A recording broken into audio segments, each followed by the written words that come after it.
두아디라 교회는 어떠한 배경을 가지고 있냐면 이 두아디라 도시는 무역이 굉장히 활발한 중개 무역 도시입니다. 그러니까 상업이 굉장히 이 다른 도시들보다 도시들 사이의 무역을 연결하는 그러한 통로 역할을 했습니다. 그래서 이 두아디라 교회의 두아디라 지역에 가장 유명한 게 무엇이냐면 무역협동조합입니다.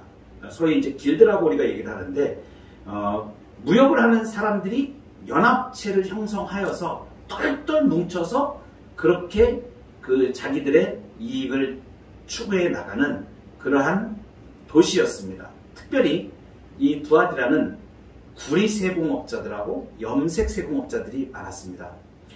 여러분, 그 당시에 장사가 잘 되는 주요 항목, 품목 중에 으뜸으로 차지하는 몇 가지 서열 안에 들어가는 내용입니다. 요즘 우리 세계에서는 반도체라든가 뭐 이런 산업들, 그 다음에 중화공업이 일어날 때는 산업의 쌀이 철이다 이렇게 얘기를 했었죠. 그리고 이제 정보화 시대가 되어지면서 모든 산업의 아이템 최고로 치는 것이 반도체가 등극을 하지 않았습니까? 그래서 우리 삶의 모든 필요를 따라서 반도체가 안 쓰이는 곳이 없고 이제는 항공기며 자동차며 쫙 들어가지 않습니까? 그 시대에 가장 유력한 아이템을 취급하는 그러한 무역업이 가장 이거 아니겠습니까? 그런데 그 당시에 이 두아디라 지역에 구리세공, 그 다음에 염색세공 이것이 굉장히 활성화되어 있었고, 우리가 이제 사도행전 16장에 가면 바울이 전도 여행을 할 때 두아디라의 자색 옷감 장사 루디아도 이러한 역할을 이 무역협동조합에 당시에 가입되어 있었을 가능성이 크다는 것을 우리가 알 수가 있습니다. 두아디라가 바로 이 지역입니다. 그런데 중요한 것은 뭐냐면 이렇게 무역, 길드 조직이 굉장히 활성화되고 강화되었는데 문제는 뭐냐면 이 길드 조직, 이 무역협동조합이 이방 종교와 깊이 밀착되어 있다는 것이에요. 그러니까 순수한 무역만 하는 그런 게 아니고 이방 종교와 아주 밀접하게 연관이 되어서 특별히 황제 우상 숭배를 핵심으로 하는 그러한 단체, 그리고 그것을 주도적으로 하고 사람들을 그걸로 인해서 묶고 가는 그러한 종교에 밀착되어 있었다. 그래서 그 길드 무역협동조합에 들어가지 못하면 신용도 형편없는 것이고, 그리고 사업도 도무지 할 수 없는 그러한 아주 막강한 권력을 가진 그러한 협동조합이었다는 것입니다. 두아디라 교회에 예수님이 나타나신 모습이 하나님의 아들로 설명하시거든요. 이 도시가 제우스의 아들인 아폴로를 섬기고 있는데 거기에 대하여 하나님의 아들이 예수님이시다라는 것을 그 사람들에게 선언하기 위해서 하나님의 아들의 모습으로, 아들로 예수님이 소개하시면서 나타나시게 됩니다. 그러니까 여기만 지금 특별하게 두아디라 교회에 나타나시는 예수님의 모습을 설명할 때 하나님의 아들이라는 이 부분, 신의 참 아들이 아폴로라고 사람들은 생각하고 있었던 것이죠. 그 당시 사람들은 그 무지함을 깨트리고 그 사람들을 향하여서 하나님의 참 아들은 예수님뿐이 없다, 이것을 지금 말씀하시는 것입니다. 그걸 선언하고 있는 것이에요. 그리고 이제 중요한 그 문맥의 배경이 있는데, 오늘 이 두아디라 교회에 연관되는 모든 표현 중에 이 하나님의 아들과 뒤에 이제 이기는 자에게 주는 약속을 나중에 말씀하시는데, 그 중에 나라 권세를 주시고 그 다음에 철장으로 깨뜨리는 그 나라의 권세를 주시는 것을 말씀하시면서 동시에 새벽별을 주신다는 말씀을 하시거든요. 이 표현들이 무엇하고 다 연관되어 있냐면 시편 2편 7절부터 9절까지의 말씀에 직접적으로 연결이 되어 있습니다. 그래서 제가 시편 2편 7절 9절 이것을 예수 그리스도의 메시아에 대한 예언시라고 우리가 잘 알려져 있는 시편 2편입니다. 그러니까 메시아, 우리 오전에 우리가 말씀으로 공부하였죠. 그리스도, 그리스도라고 하는 그리스도에 대한 내용으로 딱 채워져 있는 시편이 바로 시편 2편인데 특별히 7절에서 9절까지 보면 이렇게 되어집니다. 같이 한번 합독하도록 하겠습니다. 시작. 내가 여호와의 명령을 전하노라. 여호와께서 내게 이르시되 너는 내 아들이라. 오늘 내가 너를 낳았도다. 내게 구하라. 내가 이방 나라를 네 유업으로 주리니 내 소유가 땅 끝까지 이르리로다. 내가 철장으로 그들을 깨뜨리며 질그릇같이 부수리라 하시도다. 여기 앞에 7절이 이제 이 문단이 위에서부터 두 개가 7절인데 거기 너는 내 아들이라 오늘 내가 너를 낳았도다라는 표현이 나오죠. 원래 이 1차적인 의미는 다윗 왕을 의미하는 의미였습니다. 그런데 이 다윗 이제 이 성경 말씀이 중의적인 표현이 있다고 우리가 표현하는데 성경을 해석을 할 때 1차적으로는 다윗에게 주어진 표현이고 그 시편이지만 그 말씀이지만 이것이 의미하는 그 의미의 중의적인 표현은 예수 그리스도를 바라보고 있는 것을 말씀하시는 것입니다. 그래서 여기서 내 아들, 그러니까 하나님의 아들을 지금 표현하고 있는 것이죠. 그리고 8절에 이방 나라를 내 유업으로 준다. 그리고 철장으로 그들을 깨뜨린다. 조금 있다가 이제 26절부터 우리가 오늘 요한계시록 2장 26절부터 28절을 볼 때 이 말씀이 그대로 나옵니다. 시편 2편 7절부터 9절 말씀을 그대로 연장해서 사용하고 있는 것을 우리가 보게 되어집니다.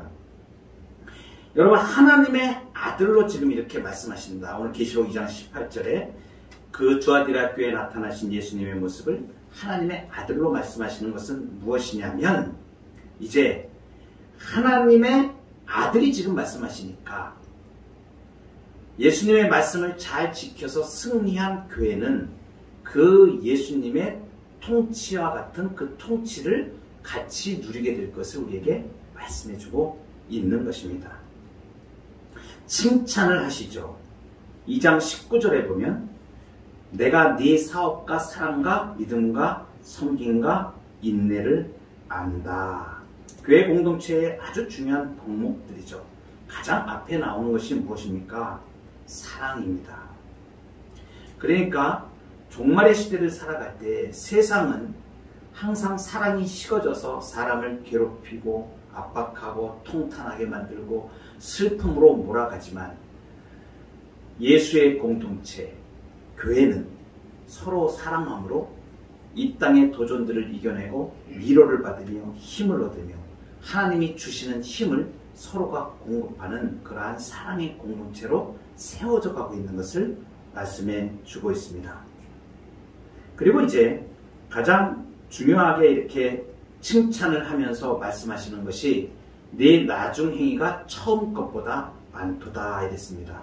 그러니까 이것은 무엇을 말하는 것입니까? 이렇게 사랑과 믿음과 섬김과 이 인내의 행위들이 날이 갈수록 점점 더 풍성해졌다는 것을 말합니다. 그래서 우리가 이런 말씀을 많이 듣죠. 사랑은 나눌수록 더 커집니다. 그러니까 우리가 사랑은 성령께서 우리에게 주신 사랑의 은사가 우리가 베풀고 섬기고 나누고 이럴 때마다 점점 커지게 되어져 있는 것입니다. 책망으로 넘어가겠습니다. 20절에 보면 그러나 내게 책망할 일이 있노라. 자칭 선지자라 하는 이세벨을 네가 용납하였다. 여기 자칭 선지자라, 그냥 거짓 선지자를 말하는 것이죠. 거짓 선지자 이세벨을 용납하였다. 근데 이세벨이라는 이름은 지금 실제로 그 두아디라 교회에 있었던 거짓 선지자의 이름을 말하는 것은 아닙니다. 이 이세벨은 누구를 지금 가져와서 말씀하시는 거냐면 우리가 잘 알다시피 구약에 나올 때 북왕국 이스라엘에서 아합 왕이라는 왕이 있었습니다. 이 사람의 부인 되는 왕의 부인, 왕후가 이름이 이세벨입니다. 그런데 이 이세벨이 누구를 그렇게 잡아 죽이려고 합니까? 하나님의 선지자 엘리야를 잡아 죽이려고 하는 아주 하나님의 사람을 괴롭히는, 그리고 이방신을 섬기는 대표적인 악한 여자로 나옵니다. 이것이 이세벨입니다.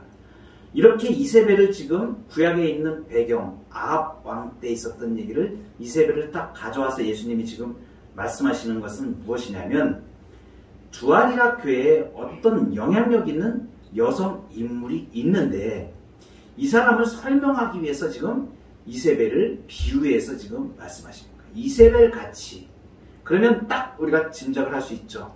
아, 이 이세벨 같은 여자가 두아리라 교회에 있었는데 이 여자가 많은 사람을 미혹하고 이방 우상을 숭배하게 하고 구약에 있었던 아합 왕의 부인 그 왕후 이세벨처럼 그런 행동을 했겠구나라는 걸 우리가 봐서 딱 알 수가 있죠. 그것을 지금 예수님이 알게 하기 위해서 이세벨을 말씀하시는 것입니다. 실제로 두아디라 교회에 이 이세벨이라고 불릴 수 있는 그 인물이 누구인지는 정확하게 알려져 있지 않습니다. 그런데 분명한 것은 이것입니다. 그 사람이 여자라는 것. 그리고 스스로를 선지자라고 칭하면서 강한 지도력을 가졌다는 것입니다.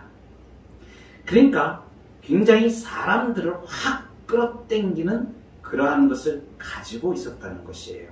그래서 이 사람이 그 두아디라 교회에 아주 악영향을 끼치고 강력한 영향력을 끼쳤다는 것을 지금 말해주고 있습니다.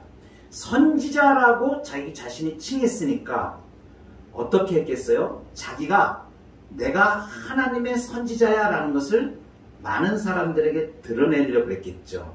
그러면 어떤 형태로 드러냈겠습니까? 자신이 이적을 행한다든가 자신이 예언을 한다든가 이러한 것들을 내세워서 내가 최고니까 나를 따라와 이렇게 사람들을 끌고 갔다는 것을 말합니다. 오늘날 우리 교회들에도 이러한 일들은 비일비재하게 일어나고 있습니다. 특별히 자기가 직통 계시를 받았다고 자기가 하나님의 놀라운 은사를 받았다고 이 사람들을 은사주의자들을 넘어서서 특별히 요즘에는 신사도 운동을 하는 그러한 사람들이 많이 있습니다. 이 사람들은 뭐냐면 핵심적인 내용이 뭐냐면 사도시대에 일어났던 이적이 오늘 시대에도 동일하게 일어난다 이렇게 주장하는 사람들입니다.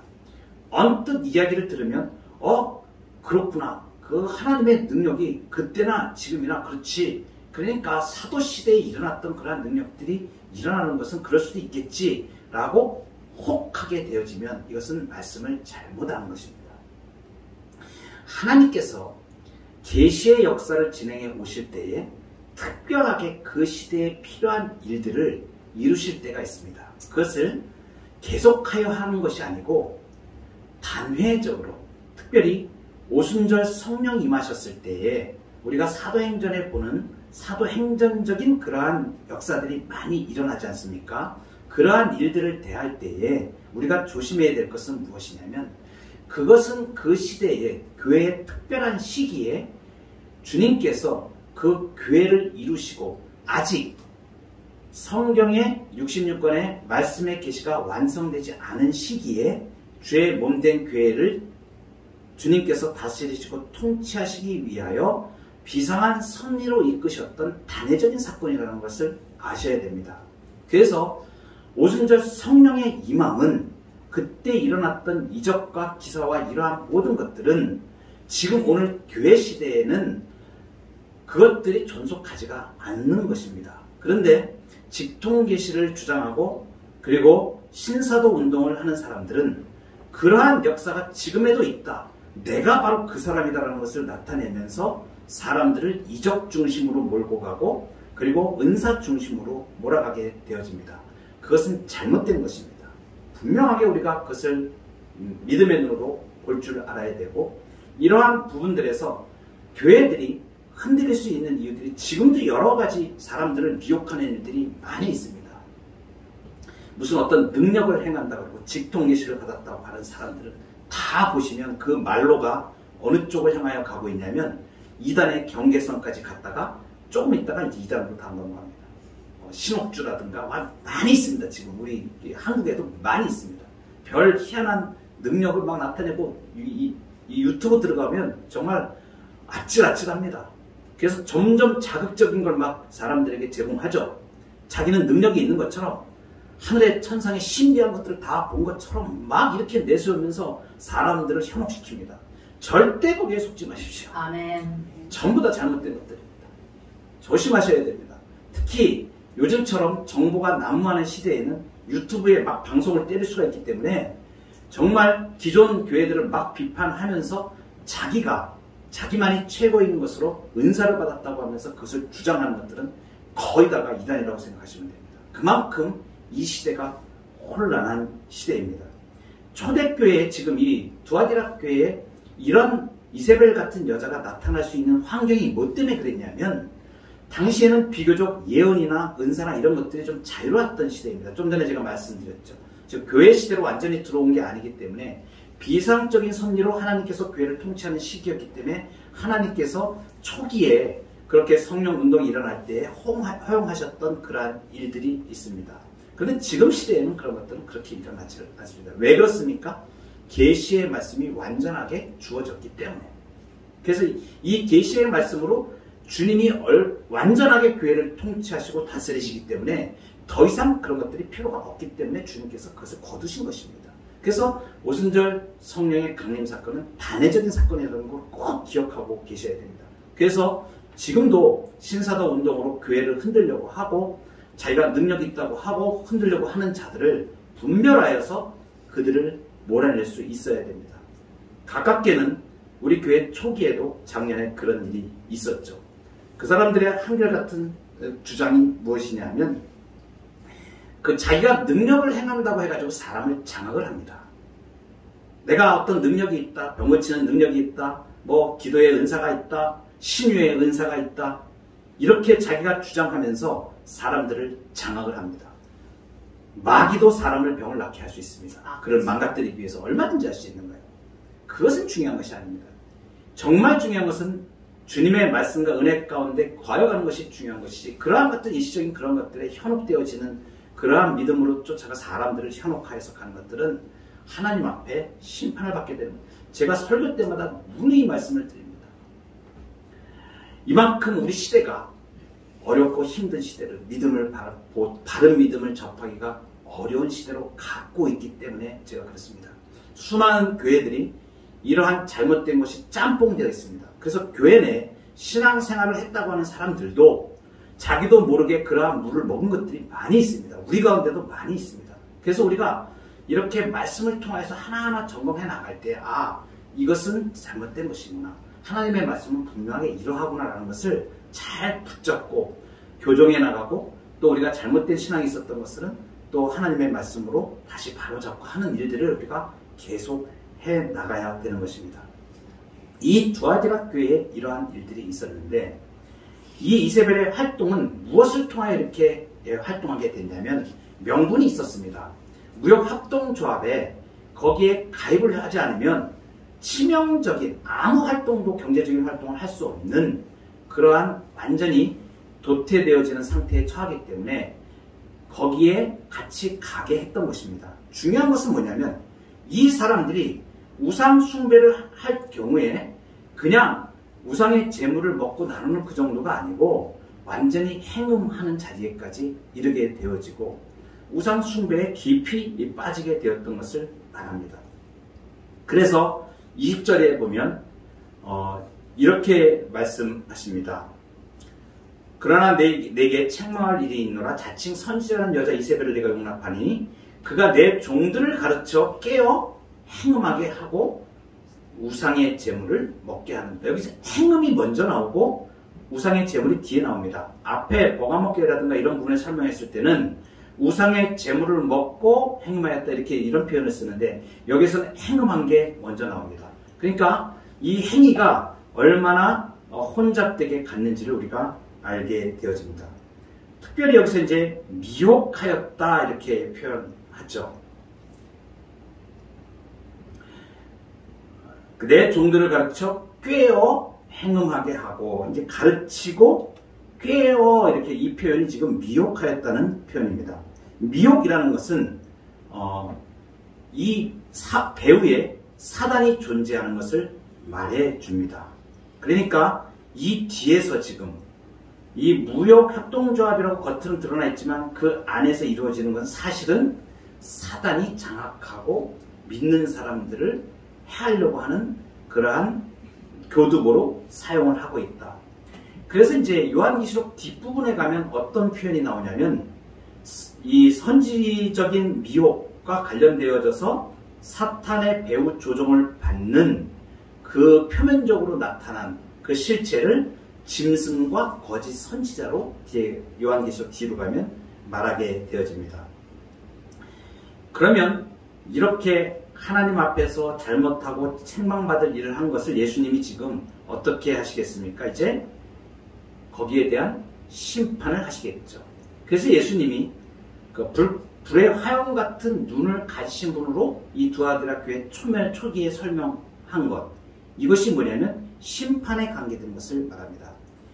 불꽃 같은 눈으로 보시니까 지금 이 행위에 대하여 주님께서 너무 자세히 잘 알고 계시는 것이죠. 그러니까 거기에 대하여 심판하시는 말씀을 지금 이어서 하시게 됩니다.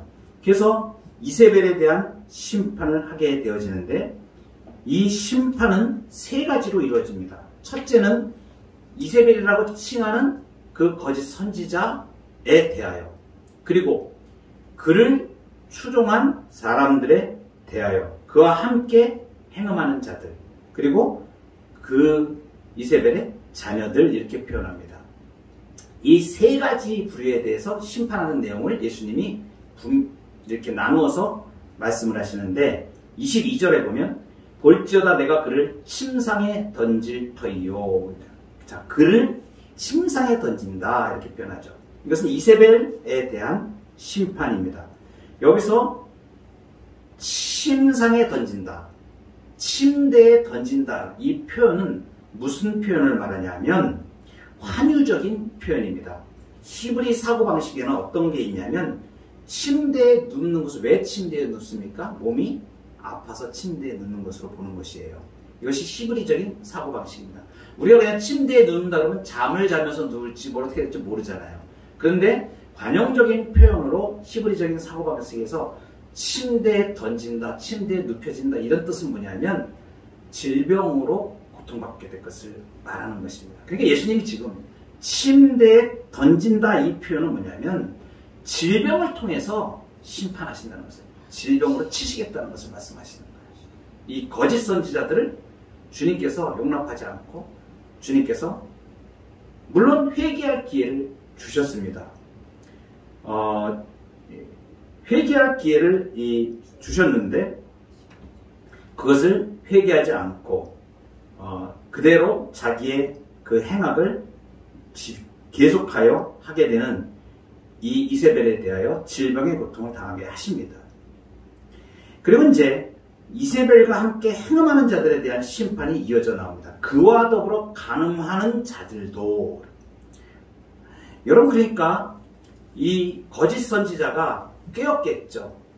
그러니까 무역협동조합에 가서 우상의 짐을 먹고 그렇게 하는 것, 육체적으로 그렇게 하는 것, 지금 어쩔 수 없는 환경이잖아. 그거 안 하면 굶어 죽게 생겼잖아. 그러니까 그거 하더라도 마음으로만 하나님을 배반하지 않으면 돼, 이렇게 얘기했겠죠. 이런 형태로. 실제로 비즐리 머레이라는 신학자라든가 많은 신학자들이 이런 형태의 추측들을 많이 합니다. 당시에 있었을 상황들을 이렇게 재구성해서 이렇게 신학적인 추측들을 들어놓은 것들이 많이 있는데, 우리가 생각해 보아도 상식적으로 그냥 대놓고 사탄을 숭배하라 그렇게 하진 않았겠죠. 그러니까 교묘하게 그거 지금 그냥 우리는 예의상 그렇게 하는 것이고, 우리 먹고 살기 위해서 어쩔 수 없잖아. 무역하기 위해서 어쩔 수 없잖아. 그러니까 가서 하는 신용만 하고 진정한 마음으로만 내가 하나님을 배반하지 않고 하나님에 대해 신앙을 가지면 돼. 그럼 그렇게 행동하는 거 하나님 그거 모르시겠어? 이렇게 이제 사단이 유혹을 했다는 것을 말합니다. 그러니까 그 육체적인 행위와 간음하는 것에 대해서 나름대로 사람들을 정당하게 만들고, 그러면서 그렇게 정당성을 부여해주면서 괜찮아 죄에 져도 돼, 이렇게 끌고 간 것이죠. 근데 여러분, 이게 잘 보셔야 됩니다. 그것을 분별하지 않고 거기에 끌려간 사람들, 무지하고 몰라서 끌려갔으니까 용서해 줄게, 이게 아닙니다. 이 사람들 지금 심판하시는 거예요, 예수님께서. 그러니까 거짓 선지자를 따라가면 같이 망하는 길로 가게 되는 거예요. 그만큼 우리가 이 마지막 시대에 영적인 분별력을 가지고 하나님의 말씀에 우리가 경성하여서 깨어서 영적인 분별력을 가져야 됩니다. 그래서 어떤 사람들이 어떤 교회가 무엇을 내세우더라도 현혹당하지 마시고 그리스도가 여기 있다 저기 있다 이적을 행한다 이런 데 말세의 징조에 휘말리지 마시고 거기에 그런 대로 끌려가면 같이 망하는 자리로 간다는 것을 지금 예수님이 말씀하시는 것입니다. 같이 이거 행함한다는 거는요 두 가지 의미를 가집니다. 실제로 육체적으로 남녀가 가늠한 사건들을 그때 가지고 있었습니다. 그래서 이방 종교를 따라서 그는 우상 숭배를 하고 나서 남녀가 같이 혼잡하게 음란한 가운데 섹스하는 대로 이렇게 나가는 그러한 현상들이 직접 있었고 그리고 또 하나는 상징적으로 우상을 숭배하는 것이 하나님을 배반한 영적인 간음이 되어지는 것이죠. 그러니까 육체적인 간음과 영적인 간음 두 가지를 다 지금 말씀하시는 거예요. 그렇게 멸망하는 자리로 가게 되었다는 것을 말합니다. 그래서 이 사람들에게는 어떻게 합니까? 그 행위를 따라서 간 사람들에 대하여 심판이 큰 환난 가운데 던져지는 것을 말씀하십니다. 그리고 이제 그 자녀들에 대한 심판을 말합니다. 23절에 가면 또 내가 사망으로 그의 자녀를 죽이리니 이렇게 말씀하시는데 여기서 그의 자녀는 그러면 거짓 선지자인 그 사람의 가계 직접적인 아들, 딸을 말하는 것인가 그렇게 생각하기보다는 이 문맥에서는 그 이세벨의 가르침을 매우 충실하게 추종하는 자들 열성당원을 말하는 겁니다. 쉽게 얘기하면. 그리고 이러한 추종하는 자들 제자들이라고 표현하는 그 대신에 지금 자녀들이라고 호칭한 것은 무엇이냐면 자녀의 관계처럼 그 이세벨과 자녀의 관계처럼 아주 밀접하게 따르는 자들을 지칭하여 설명하는 것입니다. 그러한 추종자들이 많이 있죠. 어떤 이단이 있으면 그 교주가 있으면 거기에 어떠한 연유로든지 같은 이권을 가지고 그렇게 몸담아가지고 거기에 그 충성되게 따르는 그러한 사람들이 있습니다. 그 이세벨의 자녀들이랑 똑같은 것입니다. 그러한 사람들을 지금 언급하는 것입니다. 이 사람들을 어떻게 하는가? 사망, 죽일 것이라고 말씀하십니다.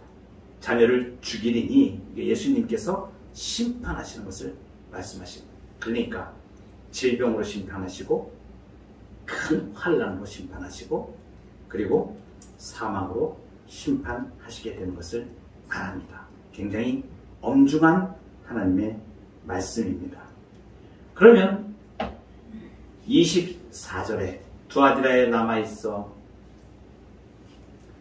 23절에 나는 사람의 뜻과 마음을 살피는 자인 줄 알지라 내가 너희 각 사람의 행위대로 갚아주리라. 엄중하신 말씀이죠. 주님이 뭘 살피시냐면 마음과 생각을 다 살피시는 거예요. 여기서 생각이라는 것은 신장을 말합니다. 신장. 히브리어로 말하면 사람의 깊은 곳에 있는 것은 가장 깊은 이 내장 중에 가장 깊은 것을 신장으로 보는데 그걸 다 꿰뚫어 보신다는 거예요. 예수님. 그리고 마음, 이 모든 활동, 정신적인 활동의 좌소가 되는 이 마음을 예수님이 다 보고 계신다는 것이죠. 그게 피할 수가 없는 것입니다. 예수님의 이 심판은 피할 수가 없습니다. 누구도 피할 수가 없습니다. 특별히 이렇게 거짓 선지자를 따르고 추종하고 그와 더불어서 멸망하는 자리에 이르는 자들을 예수님이 이렇게 심판하시면서 각 사람의 행위대로 갚으시겠다고 말씀하십니다. 무서운 심판의 말씀이죠. 그런데 거기에 이제 이 말씀을 하십니다. 24절에 두아디라에 남아있어 이 교훈을 받지 아니하고 소위 사탄의 기쁜 것을 알지 못하는 너에게 말한다. 남아있다라고 표현은 사탄에 속하지 않고 이제 주님의 말씀을 잘 이렇게 지켜가는 남아있는 사람들을 말씀하시죠. 이 남아있는 남은 자들을 우리가 생각할 때에 그 열왕기서에 나오는 좀 전에 이세벨을 말씀하셨었죠. 그 이세벨의 그 죽이려고 하는 그 살해의 위협을 피하여서 엘리야가 도망을 하게 되는데 그때 남겨진 7,000명의 선지자를 주님이 말씀하시죠. 남겨져 있던 자.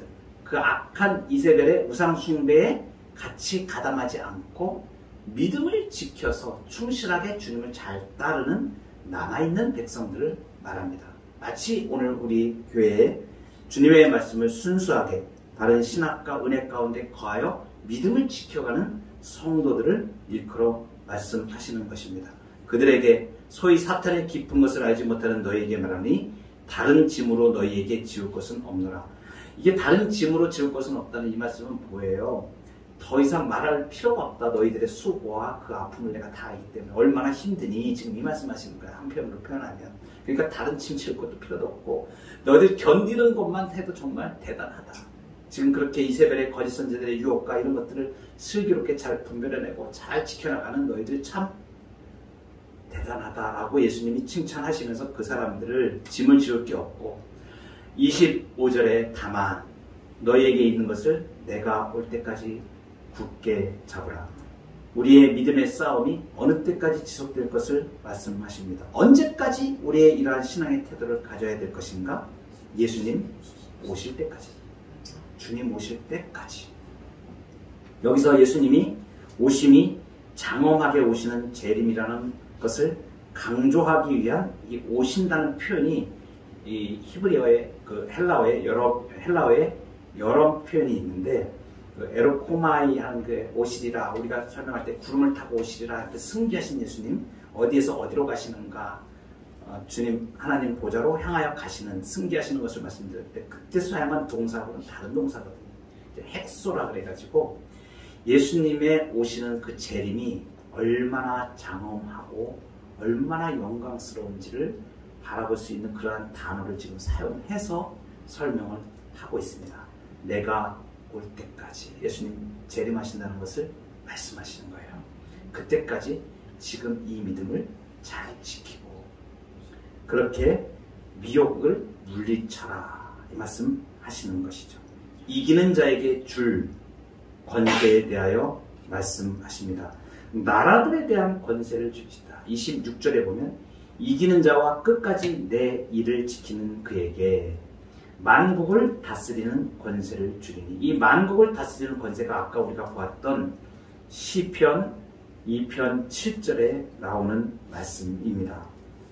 여러분 여기서 예수님이 지금 나라들에 대한 권세를 주신다는 이 표현이 무슨 표현이겠습니까? 전체 나라를 그 당시에 로마 제국이 이렇게 다 다스렸잖아요. 그러면은 이 지역 예를 들면 그 통치 영역 가운데 있는 이 지역에 다스리는 권세를 너한테 줄게 이해가 되시죠? 이런 식으로 가는 거예요. 그러면 로마 제국이 지금 로마 황제가 다스리는 지역이 넓지 않습니까? 그러면 이제 분봉왕을 세우든지 어떤 자기 그 부하를 세워서 이만큼을 네가 다스리는 권세를 줄게 이런 식으로 가는 거 아닙니까? 그러면 이 당시에 나라들에 대한 권세는 오직 누구에게 있는 거예요? 황제에게 있는 것이죠. 그런데 예수님이 지금 나라들에 대한 권세를 이기는 자에게 주신다는 이 표현은 무엇이냐면 나라를 다스리는 모든 통치권이 지금 황제에게 있는 게 아니고 누구에게 있다는 것이에요? 예수님에게 있다는 것입니다. 이 예수님의 통치권은 시대가 변하여서 미국이 아무리 강하든지 러시아가 아무리 강하든지 중국이 아무리 강하든지 어떠한 나라가 일어서고 멸망하여서 강하였지라도 이 모든 통치권은 누구에게 있다는 것을 말씀하십니까? 예수님께 있다는 것입니다. 네. 그러면 그 예수님이 이기는 자에게 이 나라들에 대한 권세를 주신다. 이것은 뭐냐면 세상의 나라들에 대한 심판에 우리가 동참할 것을 말씀하신 것입니다. 예수님이 재림하시면 이 모든 나라들에 대한 심판을 다 하시겠죠. 그리고 더불어서 새벽별을 준다고 예수님이 이제 말씀하시는데 철장을 가지고 그들을 다스리고 질그릇을 깨뜨리는 것 같이 27절에 그렇게 이 권한을 주시며 28절에 그에게 새벽별을 주리라 이렇게 말씀하시는데, 이 새벽별은 시간 관계상 제가 넘어가도록 하는데 참고적으로 말씀을 드리면 민수기 24장 17절과 이사야 11장 1절에 이 근거 구절이 무엇을 말하는지 새벽별에 대한 키를 해석하는 키가 이 말씀에 있습니다. 결론만 말씀드리면 이 새벽별은 나라들에 대한 메시아적인 통치의 다른 표현입니다. 그러니까 나라들에 대한 권세를 주신다, 새벽별을 주신다. 이 말씀은 무엇을 합쳐서 무엇을 말씀하시는 거냐면 예수님이 다스리는 이 통치에 우리가 지금 동참한다는 것을 말합니다. 현세적으로도 우리가 동참을 하고, 그리고 또 마지막에 영원히 우리가 또 예수님과 그 더불어서 막노릇하게 되어지는 그것을 말씀해 주고 있어요. 여러분, 이 말씀이 얼마나 중요하냐면 지금 나라들에 대한 권세와 이 새벽별을 받은 우리가, 오전에도 우리가 그리스도에 대해서 말씀드렸을 때 주님께서 말씀과 성령으로 통치하신다고 했죠. 예수님이 이 교회를 통치하시면서 이 교회를 나라와 제사장으로 삼으셨죠. 요한계시록 이제 우리가 뒤에 가서 볼 텐데, 이 계시록 5장 10절에 가면 그들로 우리의 하나님께 나라와 제사장을 삼으셨다는 표현이 나옵니다. 그러니까 우리를 나라와 제사장 삼으신 거예요. 그러니까 우리를 통하여 지금 이 온 땅을 지금 주님이 통치하시는데, 우리는 그 통치에 더불어서 예수님의 통치를 받으며 예수님의 통치를 함께 지금 보며 실현해 나가는 것입니다. 현세적으로 무엇을 보느냐면 교회를 통하여 예수님이 지금 이 모든 땅을 다스리며 통치하시는 그 영광을 우리가 목도하면서 가고 있는 것을 우리가 아셔야 됩니다. 그래서 예수님의 능력으로 교회가 보호받고 예수님의 능력으로 환난과 핍박을 이겨내며 믿음의 경주를 계속하여 나가는 이러한 일들이 지금까지, 지금 요한계시록이 약 2000년 전에 기록이 되어졌는데 그때부터 지금까지 이 교회의 통치와 다스리는 예수님의 통치를 우리가 보게 되어지면 하나님께서 어떻게 그의 백성들을 모아가시며 그들을 보호하시며 구속하시며 이끌어 가시는지를 우리에게 보여주신다는 사실이에요. 그러니까 우리는 지금 역사의 이 현 시점에서 예수님의 그 통치를 받으며 예수님의 다스리심을 우리가 같이 보며 그 하나님의 나라가 지금 이루어져 가고 있는 현장에서 우리가 그 나라와 권세를 우리가 동참하며 보고 있다는 것입니다. 이 나라는 종국의 예수님의 재림의 때에 완전하게 이루어지시는 것이죠.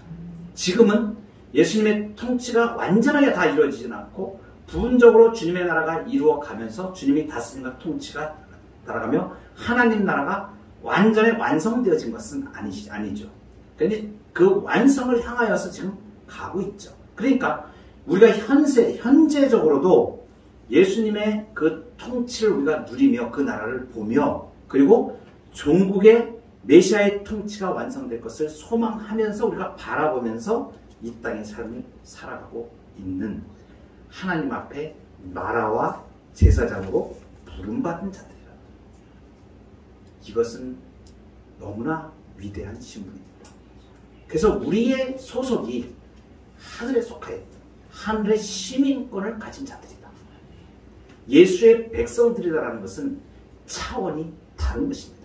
이 땅에 살아가는 어떠한 차원하고도 비교할 수 없는 살아계신 우리 주 예수 그리스도의 통치와 보호와 권능으로 주님이 우리를 보호하시고 이끌어가시는 그 가운데 있는 자들인 것입니다. 이 영광된 복과 은혜를 아멘. 우리 삶에서 오늘도 누리고 아멘. 또 이번 주 한 주간도 주님의 말씀을 듣고 승리하며 나아가는 저와 여러분 되기를 주의 이름으로 축복합니다. 아멘.